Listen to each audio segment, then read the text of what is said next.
Hey guys, welcome back to my channel. First of all, I want to apologise for the fact that it looks like I'm really stoned right now. I'm having an allergic reaction to my eyeshadow. It's made my eyes go all bloodshot and absolutely awful. Just wanted to explain that away before everyone thinks that I'm some kind of stoner or something. The amount of comments I had from customers at work today thinking I was stoned.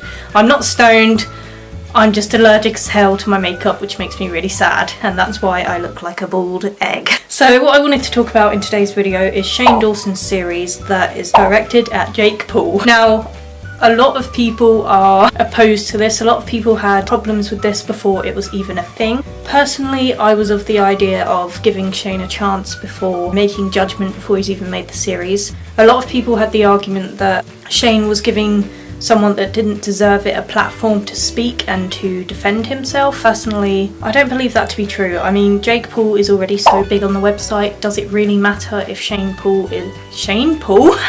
They're married apparently. If Shane is giving Jake Paul this huge platform, I don't think so, to be honest. I mean, you do have to keep in mind that they are obviously both going to gain from this series. Revenue wise, they're going to be gaining a lot of tract to either of their channels. You have to keep in mind that obviously they are working together, regardless of how Shane is painting Jake Paul, whether he's painting him as a sociopath for the whole of the series or whether he's going to paint him as nice in the end. It doesn't matter, you do have to keep that in your mind that they are working together, and Shane has chosen to work with this person no matter how bad he is. However, I do believe that Shane has good intentions and he does make incredible videos on this platform, and it's something that you don't really see on a lot of channels, and it's one of the main reasons that his channel has blown up so much this year. He has always been relevant. He's been on the platform for, I believe, about 10 years. I've always been watching him.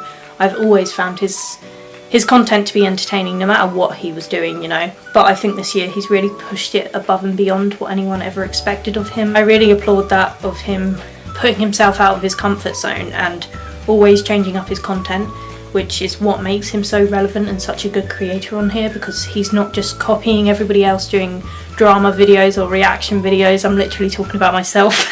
He is very original, and because he has the time and the people to help him with editing and the ideas and the creative...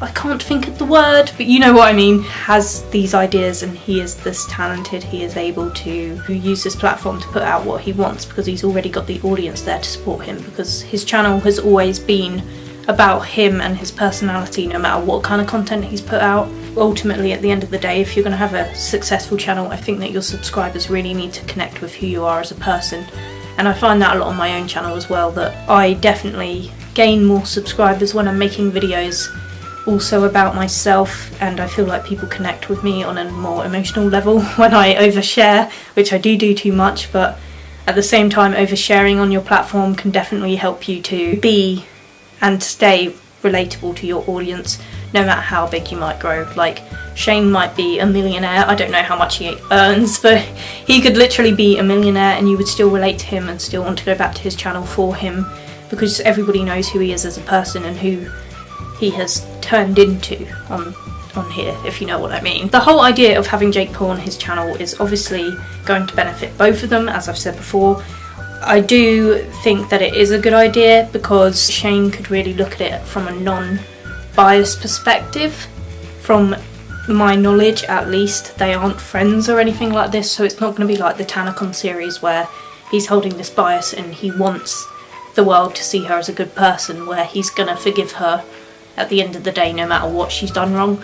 I feel like he can really go into this and he can just full on tell Jake what he's done wrong in his career and ask him why on earth have you done this. The only issue here is that Shane is a very, from what I know, I don't know him personally, but he's a very caring person, and I have the feeling that the second Jake Paul says a sad story or brings out his childhood, Shane is going to be like, oh, I want to help this guy, which it is a good thing to have as part of your personality, and it's great that he's such a great person like that, but I feel like a lot of people don't want to see Jake Paul forgiven simply because of some of the things that he's done. And I definitely understand that. I don't particularly like Jake Paul. I don't have anything personally against him. I don't know him, he's just a YouTuber, but I definitely don't agree with any of the controversial things he's done, and I certainly don't agree with anything that Logan Paul's done, as I've said before on this channel. I don't think that's forgivable at all. From an outside perspective, I do think it's going to be really interesting to see how the family dynamics work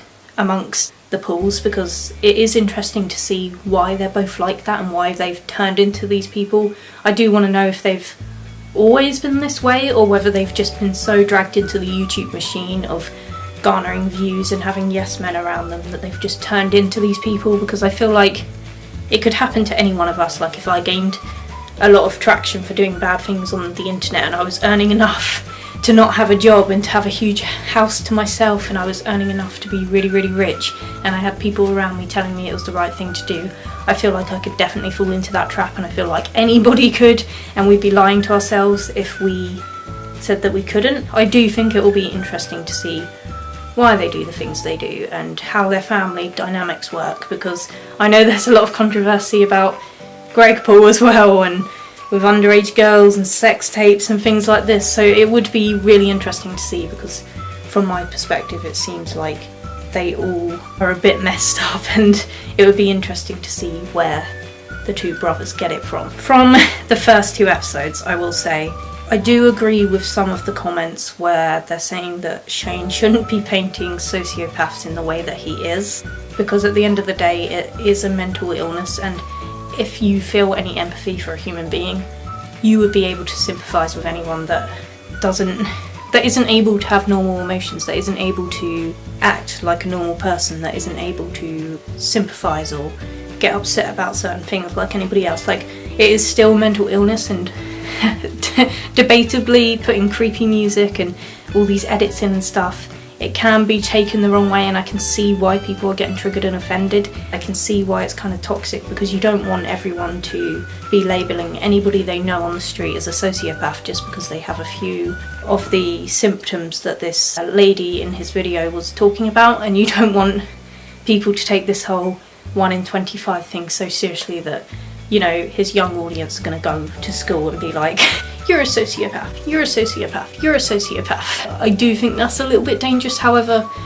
I think we do have to reserve judgment, because you haven't seen the rest of the series and you don't know what his intentions were with that. He could just be setting something up in order to show that he's actually not a sociopath, and I do believe that's what he's doing. He's gonna show you he's not a sociopath, however, this is what is his thought process and the reason he does these things. And I reckon he'll turn it around as a message of don't judge a book by its cover, and not necessarily defending him, but just showing you don't have to be a sociopath to be on YouTube. However, you can definitely start to have some of the tendencies when you're surrounded by the wrong people, and when you are thrown into the machine that is YouTube, the industry can really mess you up a little bit, and I think that's what he's trying to show. I don't think the whole series is going to be him going behind Jake's back being like, oh look, sociopathic behaviour. Like, I don't believe it's going to be like that. However, there was also controversial footage of him where it looked like he had a hidden camera in the trailer, and a lot of people were questioning that, saying that that could be problematic because you can get in trouble for having hidden cameras and filming people without their permission and stuff. However, if that was true too, I do believe that Jake would know about it. Like, I believe he put a video on his channel saying that he's aware of where the whole thing is going, and he would have to approve whatever Shane is doing. So I don't think, like in the trailer, Shane is like, oh, I'm scared he's going to be so mad when he finds out what the series is actually about. I think it's all set up, and Jake knows. At the end of the day, they both must have come to some kind of agreement, and he must have shown him the final edits and stuff and finalised it and said, do you agree with this, blah blah blah, because otherwise you'd have like all these legal issues and you'd have drama, and Shane is not that type of person, and I can't ever imagine him just full on going in on someone, calling them a sociopath for 8 parts and being all snaky behind their back. Like, I can't imagine that ever happening. So I think in conclusion, my whole message is just give the series a chance. Personally, I did find the first 2 parts a little bit drawn out and long, but Shane is known to do that really. I think he is setting something up, so you need to reserve your judgment before you see the entire series, and I will definitely be making update videos on the rest of the series when they come out, and just my opinions on it and what I think. As of right now, there's only 2 parts out, so all I've seen is him talking about sociopaths a lot and giving a brief history on Jake Paul, which A lot of people argued that you didn't need that, but I think you do, because I didn't know a lot of the things, and I think for anyone new watching, they needed that bit of history at the beginning of the video, if you know what I mean. Basically, just give the series a chance. You can check it out on his channel. I'll leave all of the links and stuff in the description. My overall opinion is that I don't particularly agree with the way that he's showing sociopaths at the moment. However, I do also understand that that's Shane's kind of style of, you know, like conspiracy video editing, and that's just the way it is. A lot of people brought up the hypocrisy of him bringing up sociopaths using like sad music in their editing videos to manipulate, whilst he's using scary music. I feel like that's something all editors do, and it's something you learn about when you're doing media studies and stuff. Like, it's just something you learn to do. That's a very normal thing to do, and maybe Shane put that across in the wrong way. I think they meant that to mean like he'll be putting sad music over him talking about something that you can clearly see no emotion on his face. I think that's what he meant. Like, he could be putting sad music over himself crying and being really open and vulnerable, and it wouldn't seem so weird because it wouldn't be so manipulative, but because he's not showing that emotion, it does come across as sociopathic. I think that's what Shane was trying to say, if you know what I mean. So give the series a chance. I'm going to be watching all of the parts. Let me know in the comments down below if you want to see my opinion on the rest. My camera is dying. You can like, you can comment, and you can subscribe. I make new videos every single week, or at least I try to, and I will see you in my next one. Peace.